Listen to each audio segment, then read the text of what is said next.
Pertumbuhan urbanisasi di Indonesia berlangsung pesat dan berdampak pada meningkatnya kebutuhan mobilitas masyarakat perkotaan. Berdasarkan data dari Badan Pusat Statistik BPS pada tahun 2020, sekitar 56,7% dari populasi Indonesia tinggal di wilayah perkotaan. Angka tersebut meningkat dibandingkan tahun 2010 sebesar 49,8% dari total populasi Indonesia. Persentase tersebut diprediksi terus meningkat menjadi 66,6% pada 2035. Kondisi tersebut memberikan tantangan terhadap kota-kota besar dalam persoalan kemacetan, populasi udara, hingga kebutuhan infrastruktur transportasi yang terintegrasi. Sehingga transportasi berbasis rel dianggap menjadi salah satu solusi strategis dalam sistem transportasi urban karena mampu mengangkut penumpang dalam jumlah besar, lebih efisien waktu, serta ramah lingkungan. PT Kereta Api Indonesia Persero melalui layanan KRL, kereta perkotaan, LRT, dan integrasi antar moda memiliki peran penting dalam mendukung mobilitas masyarakat di kawasan perkotaan dan penyangga kota. Seiring dengan pengembangan jaringan perkereta-apian, modernisasi layanan, digitalisasi tiket, serta integrasi dengan moda transportasi lain, PT KAI memiliki posisi strategis sebagai tulang punggung transportasi urban nasional.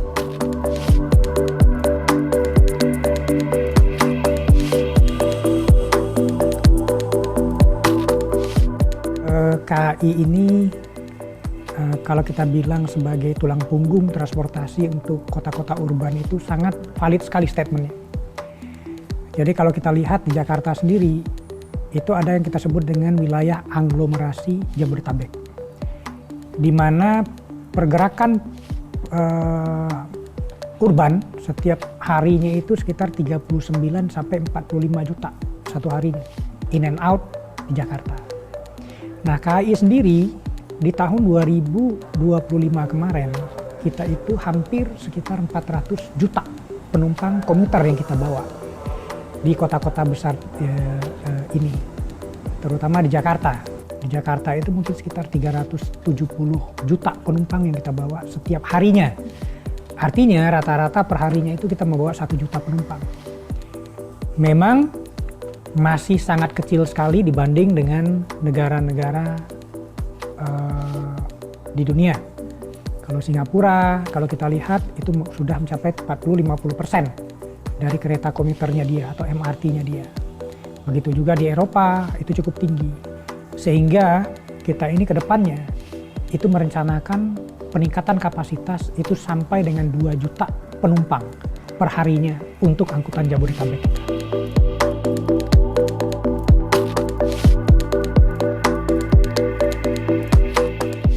Kita punya program dan rencana-rencana jangka pendek sampai dengan jangka panjang bagaimana melakukan interkoneksi antar moda ini. Di kawasan Sudirman itu ada 2 stasiun kita yang langsung connect dengan MRT. Yaitu ada Sudirman Baru, kemudian ada Sudirman Lama yang dulunya dikenal dengan stasiun BNI City, Sudirman BNI City. Kemudian kita dengan LRT sendiri itu ada di Sudirman juga. Jadi Sudirman Lama itu dengan stasiun LRT-nya Duku Atas. Itu sudah satu titik intermodanya kita. Selanjutnya adalah KRL, itu dengan LRT juga ada di stasiun Cikoko. Ya, Cikoko dengan stasiun Cawang. Stasiun Cawang itu juga merupakan satu titik intermodanya kita. Nah, dengan BRT itu ada beberapa titik yang signifikan. Contohnya itu di Manggarai, kemudian contohnya itu lagi di stasiun Tanah Abang.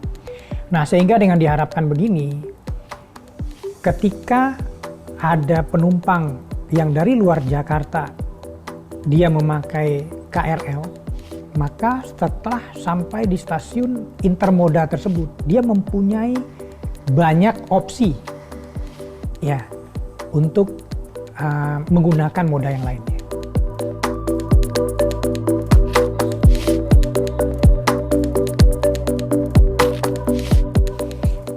Jadi satu adalah platformnya sudah kita digitalkan. Artinya baik dalam masalah tiketingnya, baik masalah paymentnya, ya. Kemudian baik masalah entry gate-nya. Itu sudah satu terintegrasi sekarang secara digital. Nah, apa yang kita sekarang lakukan adalah seperti yang disampaikan tadi. Bagaimana antar moda, ya, itu mulai kita seamless-kan.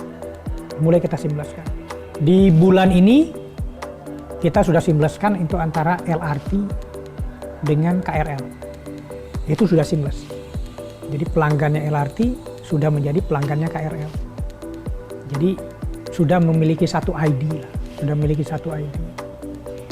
Nah, berikutnya adalah bagaimana kita mengintegrasikan secara digital juga atau layanan digital juga itu dengan moda-moda lainnya.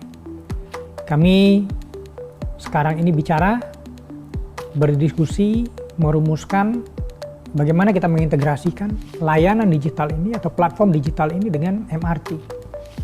Bagaimana kita mengintegrasikannya dengan BRT. Bagaimana kita mengintegrasikannya dengan Jaklingko. Sehingga nanti di Jabodetabek ini, itu mungkin nanti pelanggan itu hanya mempunyai satu ID.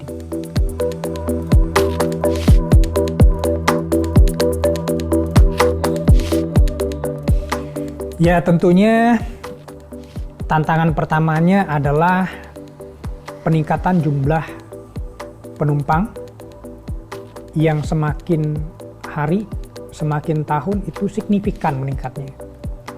Kalau kita bicara peningkatan konservatif 4%, itu sudah sangat konservatif sekali. Di tahun 2024 saja ke 2025 itu ada peningkatan penumpang komuter itu lebih dari 20 juta. Artinya 20 juta kalau dibagi dengan 360 juta itu sudah lebih dari 6%, 7% peningkatannya. Dan ketika kita menambah jumlah kapasitas kita, bukan berarti penumpang itu akan lebih lega di dalam keretanya, tapi jumlah penumpangnya malah semakin bertambah. Nah, itu yang pertama. Yang kedua tentunya adalah ruang untuk kita melakukan intermoda. Jadi bagaimana kita melakukan perencanaan yang baik, perencanaan landscape yang baik di stasiun-stasiun utama kita, ya, seperti Tanah Abang gitu ya. Bayangkan saja Tanah Abang itu trafiknya sudah tinggi, kepadatannya juga sudah tinggi, ya, penumpang turun naik juga sudah banyak. Gitu ya. Nah, sekarang bagaimana kita menginterkoneksikannya dengan BRT? Nah, itu satu PR juga. Nah, kemudian satu lagi itu adalah bagaimana kita memetakan tebaran dari traffic ini.